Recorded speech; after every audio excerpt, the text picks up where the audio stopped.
अज़ीज़ बहन और भाइयों, खुदा यसु मसीह के ज़िंदा व बरकत नाम में आपकी सलामती हो। नाज़रीन, आज मैं एक ख़ास पैगाम लेकर आपके सामने आया हूँ और उसका मकसद ये है कि जो हम आवाज़ उठा रहे हैं कि पाकिस्तान में मसीहों का इस्तेसाल हो रहा है, उनके हकूक़ उस तरह से नहीं दिए जा रहे जिस तरह से बयान किया जाता है, जिस तरह से हमारे जो माइनॉरिटीज़ से सिलेक्ट होकर नुमाइंदे जाते हैं असम्बलियों में, और जिस तरह से हुकूमतें जितनी आई हैं आज तक उन्होंने कहा कि वो हमें बराबरी के हकूक़ देते हैं, ऐसा बिल्कुल नहीं है। आज मैं कुछ फैक्ट्स एंड फिगर्स आपके सामने रखना चाहता हूँ जो कि गैर हतमी तरीके से इन्होंने अनाउंस किए हैं, क्योंकि अभी तक ब्यूरो ऑफ स्टैटिस्टिक्स ने, जो शुमारियात की मिनिस्ट्री है, उसने उस तरह से सामने पॉपुलेशन का डाटा नहीं रखा जिस तरह रखना चाहिए था। और हुकूमत ख़त्म होने में आज 4 दिन रह चुके हैं और अगले इलेक्शंस की तैयारियां हो रही हैं। डिलिमिटेशन पर बहुत सारा काम हो चुका है, कुछ कॉन्स्टिट्यूंसीज़ बढ़ चुकी हैं, किसी जगह पे कम की जा चुकी हैं।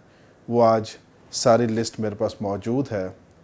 इससे पहले कि हम उस पर ऊपर बात करें, मैं सिर्फ ये बताना चाहता हूँ कि मैं जो पिछले चंद माह से एक बात कह रहा हूँ कि इन्होंने साजिश के तौर पर 1981 में हिंदू जो बहन भाई हैं हमारे, उनकी तादाद को बढ़ाया और 10 लाख हिंदूज़ रात रात इन्होंने बढ़ा दिए। और अगर उसको तज्ज़िया किया जाए तो ये पॉसिबल नहीं है ह्यूमनली कि आप 9 सालों के अंदर आपके 10 लाख आपने आबादी को बढ़ाया हो। या तो ये कोई इंडिया का सूबा फ़तह किया हो इन्होंने, या उनको माइग्रेट करा के लाए हों पाकिस्तान में, तो ऐसा नहीं है। और ये मैं कहने में कोई आर महसूस नहीं करता, क्योंकि ये गवर्नमेंट जो जा रही है अभी PMLN की, ये तो वैसे ही इंडिया की तरफ टिल्ट है, ये तो वैसे ही इंडिया की एजेंट है।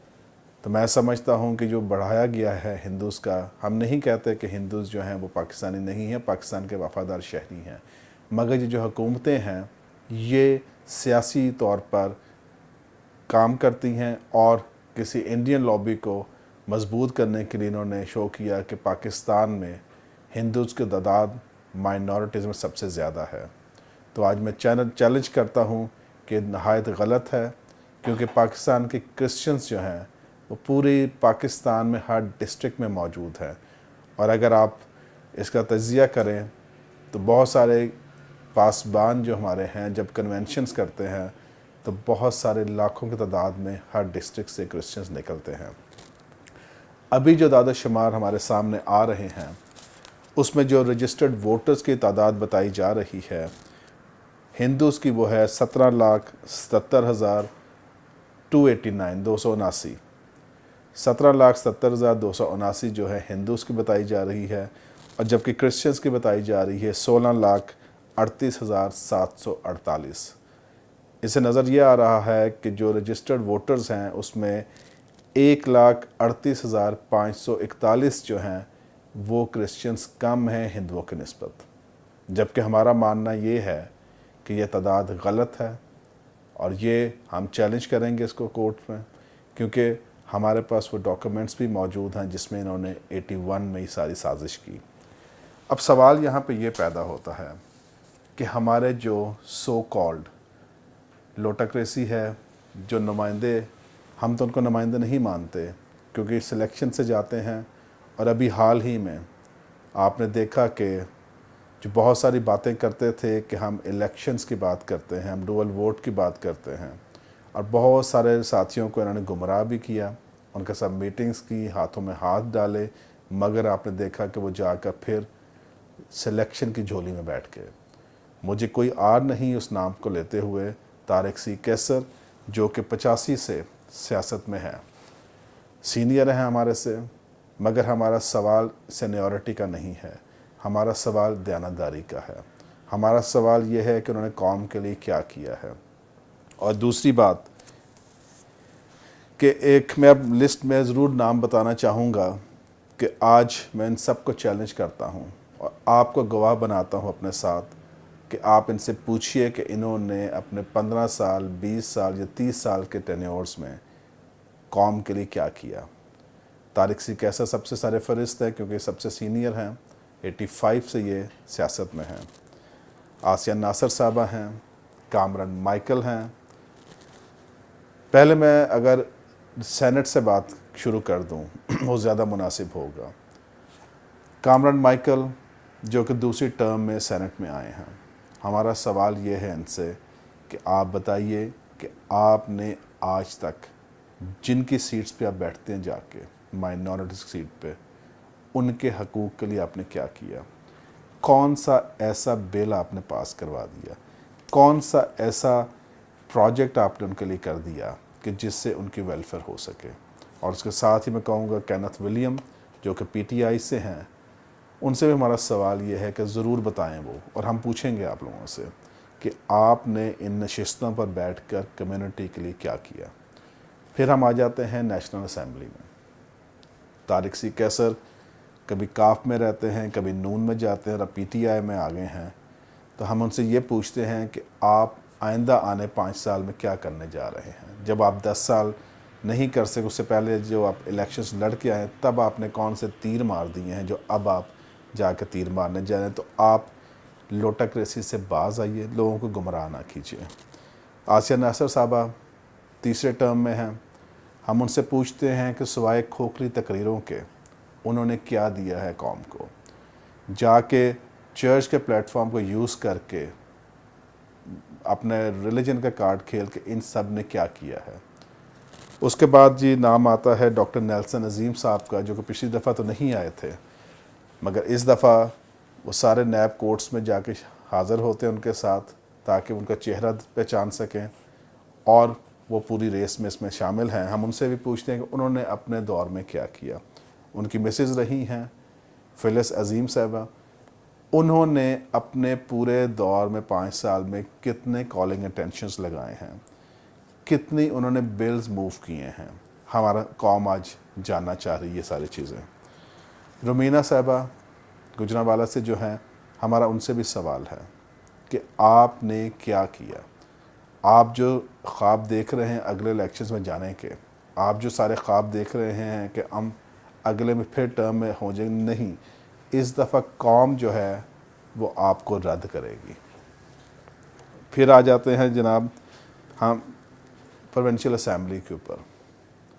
हम बात करते हैं खलील संधू साहब से। मैंने पहले भी चैलेंज किया था खलील साहब आपको कि आप मेरे साथ ज़रूर चलें वारिसपुरा में, जहाँ से आप इलेक्ट होते हैं व फैसलाबाद में। और ये सारे साथी जितने भी हैं अपने अपनी कॉन्स्टिट्यूंसी में, अपने अपने डिस्ट्रिक्ट में हमारे साथ चले, हम आपके साथ चलेंगे और हम आपको कवरेज देंगे कि जो अच्छे काम आपने किए आप दिखाएं लोगों को, हम आपको कवरेज देंगे। मगर अगर आपने नहीं किए तो झूठ बोलना छोड़ दीजिए। खालिद गिल साहब हैं एमपीए, हम उनसे भी जानना चाहेंगे। मुंशी हैं और अभी खैर वो नए आए हैं अनवर लाल जो हैं एक सेनेटर बने हैं, उनसे पूछते हैं। अब मैं कौम से अपील करता हूँ कि ये जो अभी कतार में लगे हुए हैं मफाद परस्त लोग, इनका मकसद और कुछ नहीं है। कौम का मकसद इनके आगे नहीं है, मसीहों का मकसद इनके आगे नहीं है। क्योंकि अगर ये हकीकतन वफ़ादार होते अपने मसीहों के साथ तो उनकी आवाज़ ज़रूर उठाते। अब एक सवाल यहाँ पे ये पैदा होता है कि यहूनाबाद का वाक़या हुआ लाहौर में, 62 के करीब वहाँ पे गिरफ़्तार किए गए, 2 बच्चे नौजवान जो हैं वहाँ पे जान की बाजी हार चुके।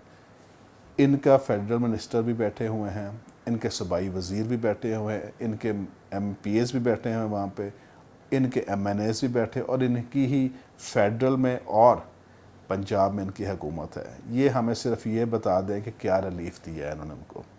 ये सिर्फ एक वाक़े की बात कर रहा हूँ, जितने आज तक परसिक्यूशंस हुई हैं इनका क्या किरदार उसमें रहा है। और दूसरी बात ये कि कितने इफ़ेक्टिव रहे हैं ये मसीहों की आवाज़। आपके तो बैठे बैठे रिज़ल्ट्स चेंज हो जाते हैं, आप उस मिनिस्ट्री में बैठे हुए हैं और रिज़ल्ट्स चेंज हो जाते हैं। इसका मतलब है कि आप कैपेबल नहीं हैं अपने कौम की आवाज़ उठाने के लिए। आप सबको इस वक्त मेरा ख्याल है कि आईना दिखाया जा रहा है और कौम दिखाएगी आपको आईना। कौम इस दफ़ा आपका एहतसाब करेगी कि आपने क्या किया है। आप झंडे तो बहुत उठाते हैं उनके, आप नारे तो बहुत मारते हैं उनके, क्या वो भी आपकी बात सुन रहे हैं? नहीं। तो आज मैं सारी कौम को एक अपील करना चाहता हूँ कि खुदा के लिए आप जागें, क्योंकि बनी इसराइल कौम जो थी वो 40 साल तक दर बदर फिरती रही है। 40 साल तक उन्होंने नहीं जाना कि उन्होंने क्या करना है। 40 साल तक वो खुदा के साथ गिला करती रही, और हमें इस मुल्क में रहते हुए 70 साल हो चुके हैं। अगर अब भी इन आने वाले इलेक्शंस में भी अगर हम इकट्ठे नहीं होते तो मैं समझता हूँ अगले आने वाले 70 साल भी आपका एहतसाल होगा। आपको उसी अल्फाज से बुलाया जाएगा जो प्रोविंशियल असेंबली पंजाब में बुलाया गया। आपको उसी जगह पर रखा जाएगा, नालों के ऊपर, गंदगी के अंदर, क्योंकि हमारे जो नुमाइंदगान हैं ये इनके जहनों में ख़ुद गंद बहुत ज़्यादा है। ये गंद अगर जब तक नहीं निकलेगा ये आपको गंदगी से, दलदल से नहीं निकाल सकते। लीडर्स तो बहुत अपने आप को कहते हैं हम, मगर मुझे सिर्फ ये बता दें विजनरी लीडर्स कितने हैं। और आज मैं दरख्वास्त करता हूँ सारे साथियों से कि जो वाकई कौम का दर्द रखते हैं आएँ, शामिल हों हमारे साथ, क्रिश्चियन ग्रैंड अलायंस का हिस्सा बने, ताकि हम आइंदा आने वाले इलेक्शंस में इनको इबरतनाक सज़ा दें। क्योंकि इस दफ़ा जो हमारा मोटो है, हमने ये कहा है कि हमने किसी पॉलिटिकल पार्टी को ज्वाइन नहीं करना, बल्कि हमने अपने कैंडिडेट्स खड़े करने हैं। और एक सबसे बड़ा जो हम करने जा रहे हैं, हम एक डेटाबेस बना रहे हैं। ये मैं बड़ा ही सीरियस नोट पर कहना चाहता हूँ, हम अपना डेटाबेस बना रहे हैं कि हमारे जितने मसीही हैं हम उनकी खुद से रजिस्ट्रेशन कर रहे हैं। और इसमें मैं सारे पासबानों को, सारे बिशप साहबान को, आर्च बिशप साहबान को और जितने सीनियर लीडर्स हैं उनको मैं कहूँगा कि मेहरबानी करके हमारे साथ ताउन कीजिएगा, हमें वो डाटा ज़रूर दें ताकि हम एक अपना डेटाबेस बनाएं और हम बता सकें कि मसीही जो हैं पाकिस्तान की सबसे बड़ी माइनॉरिटी है। हम दूसरे नंबर पर अक्सरियत में हैं, और अगर हम ये करने में कामयाब हो जाते हैं, इसमें हमें आपका ताउन चाहिए। और इसके बाद आप देखिएगा किस तरह से हम नेक्स्ट हमारा स्टेप जो है हमारी सीट्स पे इंक्रीज़ किया जाए।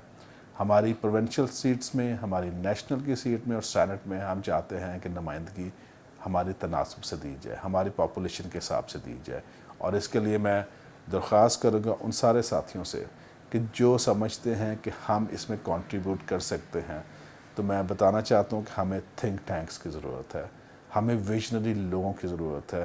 तो आप ज़रूर पाकिस्तान इंटरफेथ लीग के साथ और उस ग्रैंड अलायंस के साथ मिलकर इस कोशिश में हमारा साथ दें, हिस्सा बने इस कोशिश का, ताकि हम इस मुल्क में जो खोई हुई इज़्ज़त है मसीहों की उसको बहाल कर सके।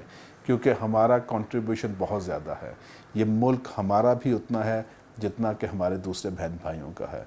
इस मुल्क में तालीम देने वाले हम लोग हैं। जितने मिशनरी स्कूल्स थे, आज अगर जो हमारे ऊपर हुक्मरानी कर रहे हैं तो ये उन्हीं स्कूल से पढ़ के निकले हुए हैं, उन्हीं इंस्टीट्यूशन से पढ़ के निकले हुए हैं। मगर आज अलमिया ये है कि उन स्कूल्स में हमारे बच्चों का दाखिला मुमकिन नहीं है, उन स्कूल में से हमारे बच्चों को बाहर रखा जाता है। अगर हमारी लीडरशिप जो कि इंस्टीट्यूशंस की लीडरशिप है वो भी सिंसियर हो जाए, तो मैं समझता हूँ हम अपनी कौम को तालीम याफ्ता बना सकते हैं। और दूसरी जो बड़ी बात यह है कि हमें अपनी हाउसिंग के ऊपर बात करनी है, हमने अपने रहन सहन को बेहतर बनाना है। और ये जो हुकूमतें हैं, अगर ये नहीं माइनॉरिटीज़ की बात सुनेंगी, तो मैं आपको ये भी बता दूं, अगर ये सियासत करेंगे हमारे साथ तो हम इनके साथ सियासत करेंगे। तो आज का मेरा कहने का मैसेज यही था कि आएँ, मिलें हमारे साथ, इकट्ठे मिलकर हम इस सारी चीज़ को हासिल कर सकते हैं। और उन सारे साथियों को मैं एक मैसेज देना चाहता हूँ जो समझते हैं कि हमारी कोई आवाज़ नहीं है, हमारी कोई बात नहीं सुनी जाती, तो मैं आपको सिर्फ ये बताता हूँ कि अपने आप को कमज़ोर मत समझें, मत कहें कि हम ना 3 में ना 13 में, आप 100 में हैं। 100% पावर है आपकी। 36 लाख इस दफ़ा वोटर्स हैं नॉन मुस्लिम पाकिस्तानी जो हैं, और एक जो हल्का MNA के लिए बनता है वो 3 लाख का होता है। तो कम से कम आप 13 जो है 12-13 MNAs खुद इलेक्ट कर सकते हैं। सिर्फ कोशिश करनी ये है कि हम अपने ज़मीर को जगाएं, और उन सारों को मैं कहूँगा जो लाइनों में लगे हुए हैं पॉलिटिकल पार्टीज़ के, शर्म करें, शर्म करें। बहुत हो गया, बहुत बेच दिया आपने माइनॉरिटी की सीट को खुदा के लिए। अब हमने ऊपर जाके भी हिसाब देना है कि तुमने अपनी कौम के लिए क्या किया। तो मैं सिर्फ उनको ये कहूँगा कि अब भी अपने होश के नाखून लें, अपने ज़मीर की आवाज़ को सुनें और इस कौम के साथ खड़े हों। आपका बहुत शुक्रिया।